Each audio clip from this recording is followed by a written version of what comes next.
Mr. President, that is very highly unusual.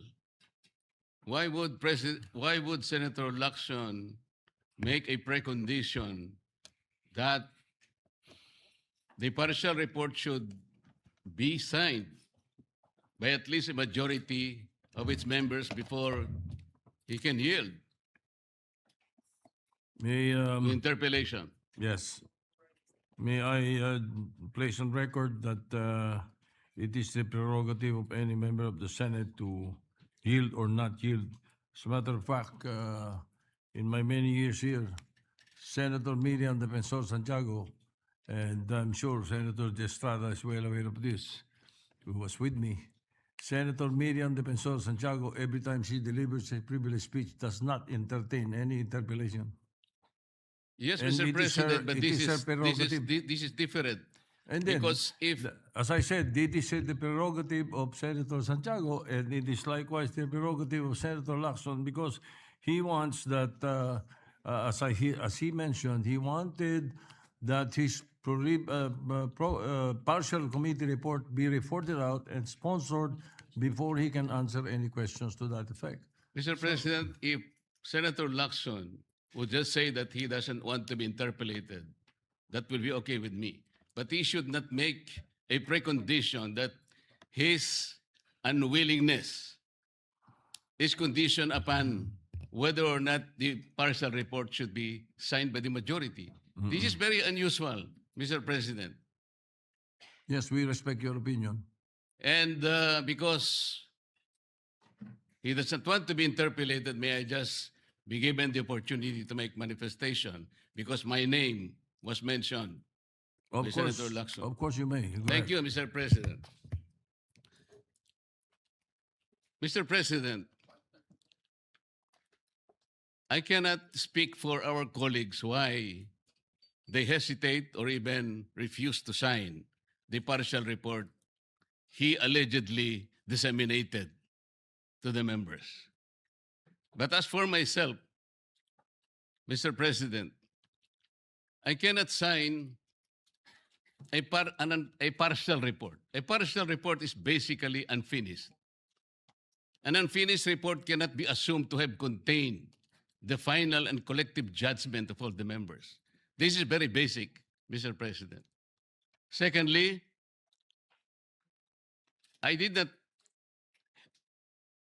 heed my reasons why I cannot sign the partial report.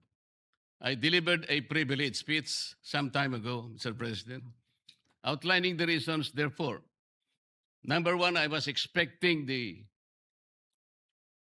chairman of the Blue Ribbon Committee to have conducted several hearings more, and in those hearings, he should have invited several persons whom I enumerated in my privileged speech. Namely, Yusek, Adrian Bersamin, Yusek, Jojo Cadiz, former Governor Luis Chavez Singson,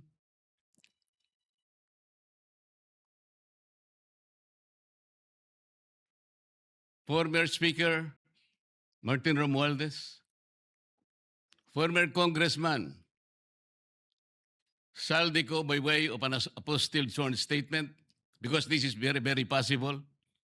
An apostilled sworn statement, Mr. President, as I have already advised the chairman of the Blue Ribbon Committee, is similar to a sworn statement notarized by the Philippine Consulate in any part of the world, because this apostilled manner or method of subscription was already adopted by the Supreme Court in one of its resolutions, Mr. President. I also advocated that the 18 ex-soldiers be immediately be invited because they have so much to say.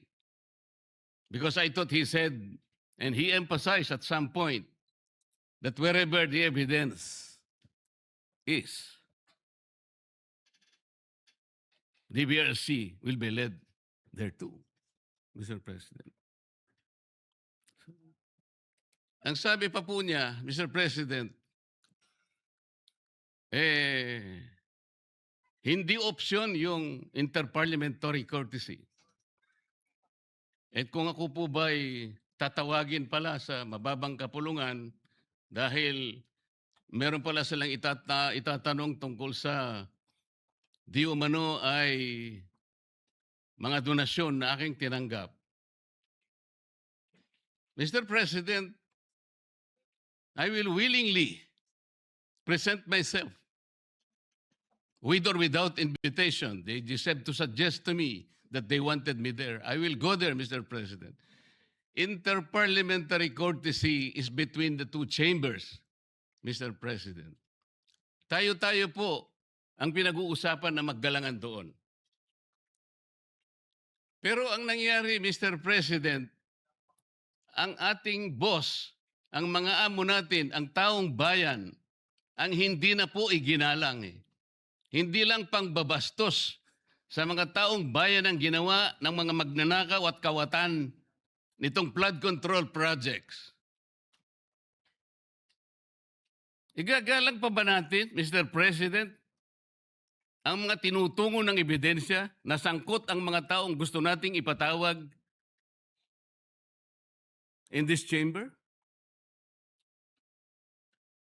Gagamitin pa po bang isang dahilan na kailangan nating maggalangan kung sila mismo ay hindi na iginalang ang taong bayan na ngayon ay halos nagdurusa na?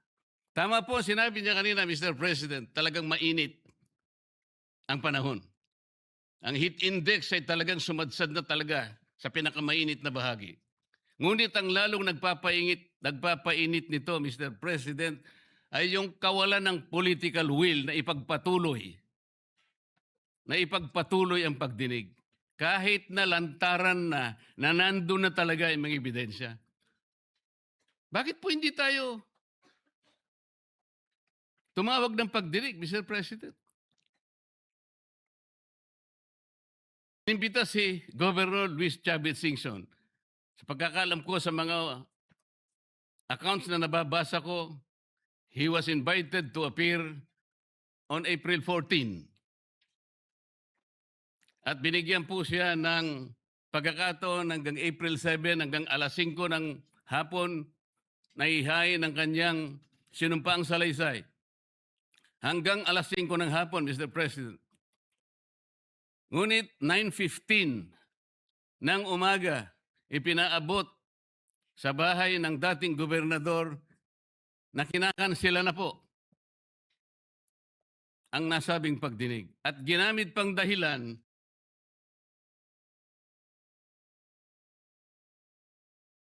paano po nangyari yun, Mr. President? Binigyan siya hanggang alas 5 ng Abril 7 na isubmit. Sa pagkakaalam ko po, nandun na siya sa Maynila at nanananghali. Pagkatapos na itutuloy siya sa opisina ni Senator Lacson para ihain yung sworn statement na kanyang inihanda. Bakit po kinakailangang dumating pa si Saldico? Inihintay siguro ni Saldico, Mr. President, ideklara lang ng chairman ng Blue Ribbon Committee, i-apostil mo lang yan kahit nasaan ka sa anumang bansa ka sa Europe, tatanggapin ng committee yan. At pagkatapos, hahayaan ka namin sa pamagitan ng Zoom ay pumayag ka at iimbitehan ka namin para sa isang special na pagdinig kung yan ang gusto mo. Yun lang siguro gusto niyang marinig. Bakit ikukondisyon pa natin ang pagdating niya rito, Mr. President, kung yung apostle sworn statement is sufficient enough for him to do just that? Ano po ba tayo rito? Nagtatakip po ba talaga tayo? Mr. President, kayo po ay maaring makapagtestigo sa sasabihin ko. Nung isang araw po, pinuntahan ko kayo sa inyong opisina at may binanggit po akong isang bagay na maaaring makatulong sa atin kung paano kilalanin si Senator Lacson. Binanggit ko po sa inyo, Mr. President, ng buong katapatan nung ako'y wala pa po sa Kongreso, wala pa po sa public service, nakilala ko po si Senator Lacson bilang chief ng PNP. Nabanggit ko po sa inyo, Mr. President, sa ating pag-uusap sa inyong opisina. Mula noon, nung makita ko siya, lalong-lalo na po dun sa episode na pinatawag po niya, ang lahat ng kinaukulan na merong mga nakaw na sasakyan, mga karnap na sasakyan. Naalala ko po na sinabi niya, Mr. President, lahat ng mga ninakaw na sasakyan, dalhin nyo rito sa Camp Crame. No questions asked. Dahil palagi po akong dumadaan sa EDSA, Mr. President. Dahil opisina ko po sa Ortigas, nakita ko pong nakabunton lahat talaga ang mga ninakaw na sasakyan. Talaga pong hinangaan ko, Senator Lacson. Walang nakagawa nun sa aking palagay kung hindi siya lang. Di ba, Mr. President, sinabi ko pa sa'yo, sayang wala na ako yung aking kaibigan, yung dating mayor ng Marikina, Bayani Fernando.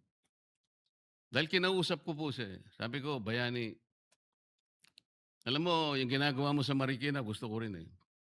At yung ginagawa ni Chief PNP, Ping Lacson, gusto ko din yun.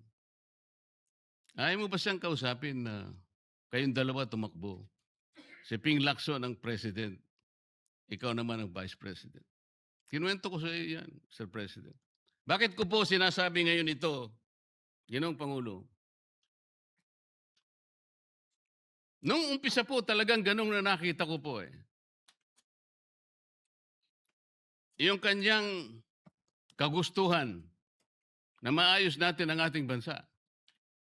Yung sinasabi niyang track record, maring nung umpisa nandun po yun eh. Hindi ko ikukwento ito kung hindi talagang hinangaan ko siya. Noon. Pero bakit ngayon po ay nagkaiba, Mr. President?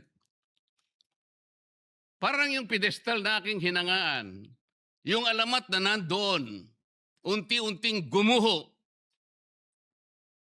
Nalulungkot po ako at nangyari yun, Mr. President.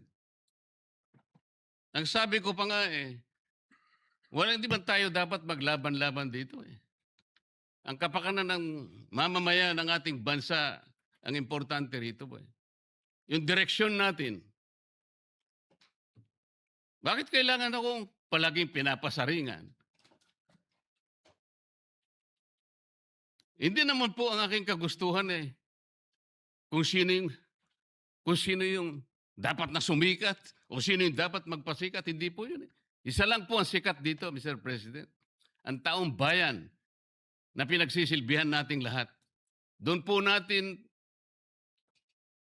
ituon ang lahat ng ating makakaya, ang lahat ng ating energy. Malampasan sana natin ang problemang ito. Ngunit, yung hindi po pagganap sa tungkulin. Yun po yung hinahanap ng tao, Mr. President. Napakainit na po ng panahon talaga. Pinapag-iinit pa ng paghihintay nang hindi malaman hanggang kailan maghihintay ang taong bayan. Ano po ba ang dahilan kung bakit nagkaroon siya ng privilege speech ngayong hapon? Para saan? Para saan? Hindi po ba mas maganda na kumpletuhin natin yung report? Hindi partial. Ano yun? Partial final?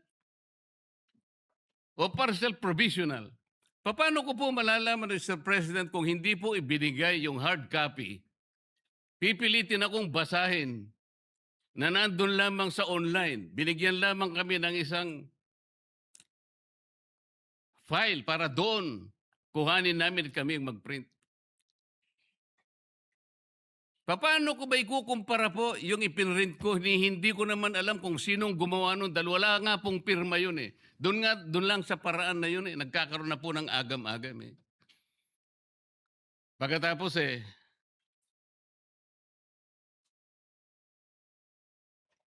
ayaw pa nilang mag-interpellate. Nasa sa kanya po yun, Mr. President.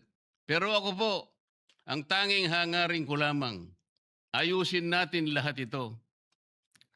Sabi nga po niya, hindi makakalimutan ng taong ito at talaga naman pong hindi malilimutan sapagkat ito na po yata ang pinakamalawak na nakawan sa kasaysayan ng ating bansa.